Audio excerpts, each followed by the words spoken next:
콘테 감독이 첼시 시절에 윙어 빅터 모제스를 윙백으로 포변해가지고 대성공을 거둔 케이스가 있기 때문에 저는 콘테가 아담한테서 윙백 잠재력을 봤다면 충분히 기대할 만한 영입이라고 보거든요. 그런데 오늘 새벽에 또 까였다는 보도가 났어요. 근데 내용 보면 까일만 한 게 토트넘이 울버햄튼한테 제시한 이적료가 1,500만 파운드랍니다. 아니 여름에 영입하려고 할 때만 해도 3,000만 파운드까지 불렸던 선수인데 와 흥정 진짜.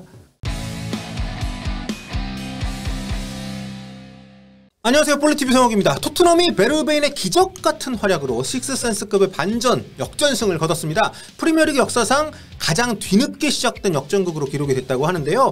이전 기록은 2011-12 시즌 마지막 경기에서 91분 14초까지 지고 있던 맨체스터 시티가 역전승을 거뒀던 QPR전인데 이때 맨시티가 기적적으로 리그 우승을 차지했었죠. 이번에 베르베인의 2대2 동점골이 터진 시각이 공식적으로 94분 52초니까 이 시간까지 지고 있다가 경기를 뒤집었던 팀은 없는 거죠. 앞으로도 없을 것 같아요. 제가 볼 때는. 추가 시간 5분 주어졌는데 94분 52초부터 2골을 넣었다는 것 자체가 진짜 레전드가 아닌가 싶습니다. 하지만 아무리 레전드급 경기가 갱신됐다 하더라도 여전히 토트넘의 전력은 불안한 게 사실이죠. 부상자는 많고 또 일정은 빡빡한 데다가 선수층은 너무 얇기 때문에 일단 콘테 감독은 레스터 시티전을 앞두고 이 경기 우리가 이기면 A매치 주간에 휴가 준다 이렇게 약속을 했었다고 하는데 사실 콘테 감독이 시즌 도중에 온 데다가 일정이 워낙 빡세서 선수들이 제대로 쉴 기회가 좀 없었잖아요. 번니 원정 눈와서 취소가 된 날에도 런던 돌아와서 훈련을 더하고 해산을 했다고 하니까 자 이번에 국대 소집되는 선수들에게야 해당이 안 되겠습니다만 올 시즌 피로가 누적된 선수들에게는 뭔가 숨통이 트이는 소식이 아닐까. 자 참고로 풋볼 런던에서는 어제 벤투 감독이 손흥민, 황희찬 몸 상태 지켜보고 있고 포함 여부는 나중에 결정하겠다 이렇게 얘기를 한 걸 따로 보도를 하면서 토트넘 입장에서는 굉장히 걱정스러운 소식이라고 언급을 했어요. A매치 기간에는 대표팀에서 부르면 무조건 가야 되기 때문에 아직 다 회복이 안 된 손흥민 선수가 국대에 불려갈 수도 있는 그런 상황을 걱정을 하고 있는 거죠. 벤투 감독이 어떤 선택을 내릴지는 좀 지켜봐야 될 것 같고요. 자 지금부터는 토트넘의 겨울 이적 시장 흐름에 관해서 좀 중간 정리를 해보려고 합니다. 지금 현지 보도들을 종합하면 토트넘은 이번 겨울 이적 시장에서 최소한 한 명은 네, 무조건 영입을 한다 이런 방침을 세웠다고 합니다. 근데 이게 한 명을 더 늘린다는 게 아니고요. 몇 명을 팔든 최소 한 명은 영입을 하겠다 이런 뜻이기 때문에 자칫하면 스쿼드 사이즈가 더 작아질 수도 있는 네, 물론 토트넘이 선수 매각을 잘하는 팀은 아니긴 합니다만 자 그런데 가장 큰 문제는 역시 돈이에요. 지금 토트넘이 보유 현금이 얼마 없다고 해요. 그래서 있는 선수들을 무조건 처분을 해야지만 여기서 확보한 자금으로 그나마 한 명이든 두 명이든 영입이 가능할 거란 얘기입니다.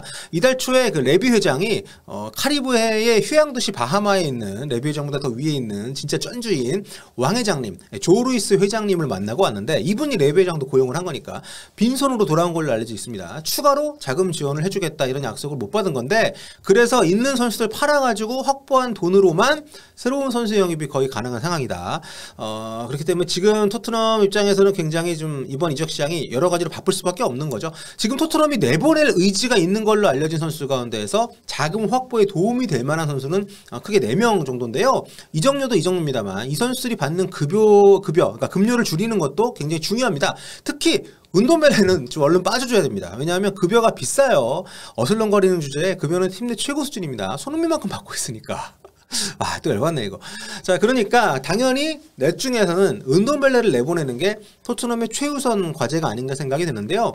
오늘 새벽에 토트넘의 레전드죠. 토버지 포체티노 감독이 구원의 손길을 내밀었습니다. 야 토트넘은 옛 감독님들이 많이 도와주려고 해요.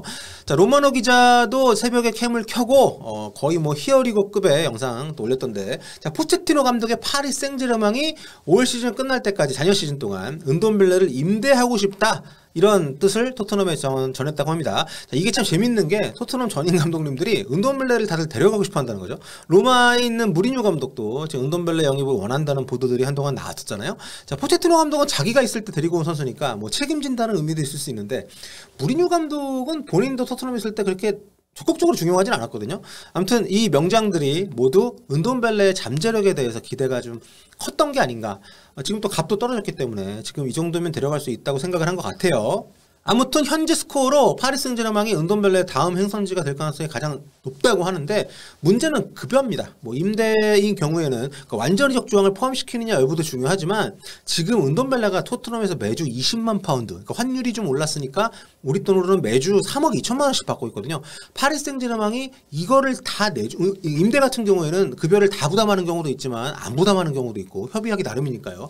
근데 파리 생제르맹이 이걸 다 내주기는 쉽지 않을 것 같고 토트넘하고 어떻게 나누냐가 관건인데 2월부터 5월까지 이제 2, 3, 4, 5월 이 넉 달만 해도 18주 정도 잡으면 급여만 한 360만 파운드입니다. 60억 원짜리 선수예요. 이제 그 18주 동안 빌려 쓰는 데만 드는 급여만 해도 그러니까 4달 빌려 쓰는데 이 정도를 다 내기는 솔직히 쉽지 않기 때문에 모르겠습니다. 어떤 식으로 완전 이적 조항 포함료나 이런 게 다 이제 좀 강화되겠지만 토트넘은 최대한 급여 부담을 덜려고 할 거여서 이게 어떻게 협상이 될지도 지켜봐야 될 것 같습니다.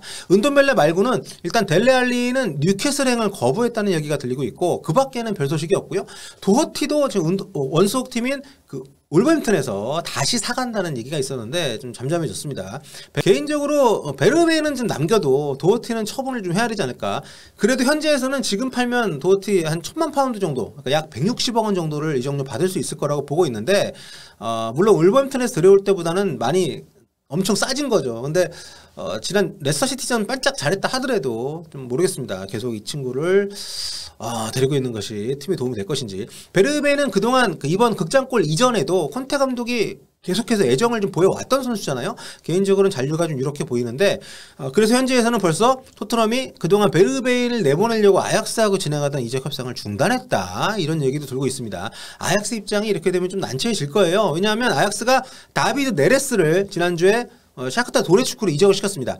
베르베인 영입에 그 뒤로 전력을 다해왔는데 이적료를 한 1,500만 파운드까지 오퍼를 냈는데 이게 거절이 됐고 재오퍼를 준비를 하고 있는 걸로 알려져 있어요. 근데 어제 활약 때문에 아마 쉽지 않을 것 같습니다. 들어가려면 돈을 정말 많이 올려야 될 것 같기 때문에 아무튼 가장 골칫덩이인 은돈벨레 처분이 만약에 제대로 잘 진행이 된다면 영입 작업에도 좀 속도가 붙겠죠. 그리고 이렇게 이적료나 급여 공간을 좀 확보를 해야만 새로운 선수 영입이 가능하기 때문에 무조건 은돈벨레 지금 처분이 시급합니다. 현재 토트넘은 레비 회장의 감독하에 파비오 파르티치 단장이 선수 영입 작업을 지휘를 하고 있는데요. 최우선 영입 대상은 오른쪽 윙백하고 백업 스트라이커로 정한 것으로 알려져 있습니다. 자, 센터백 영입도 중요하지만 어쨌든 올 시즌 토트넘이요. 리그에서 실점이 5번째로 적습니다. 그리고 나이어, 로메로 돌아오면 그래도 여름까지는 버틸 수 있지 않나 이렇게 보고 있는 것 같고 솔직히 지금 뭐 매물이 마땅치도 않기 때문에 수준급 센터백들이 겨울 이적 시장에 이렇게 팀을 옮기는 것은 솔직히 좀 쉽지 않습니다. 물론 뭐 판다이크 사례 같은 경우가 있긴 합니다만 그리고 오늘 새벽에 아직 공식 발표는 안 났습니다만 지금 제8의 전성기를 누리고 있는 요리스 골키퍼가 2년 연장 계약 체결했다는 얘기가 좀 들리고 있어요. 수비 걱정은 일단 여름으로 좀 미루는 이런 쪽으로 가고 있는 거죠. 그나저나 토트넘은 손흥민 때도 그렇고 재계약은 참 잘해요. 영입은 잘못해도.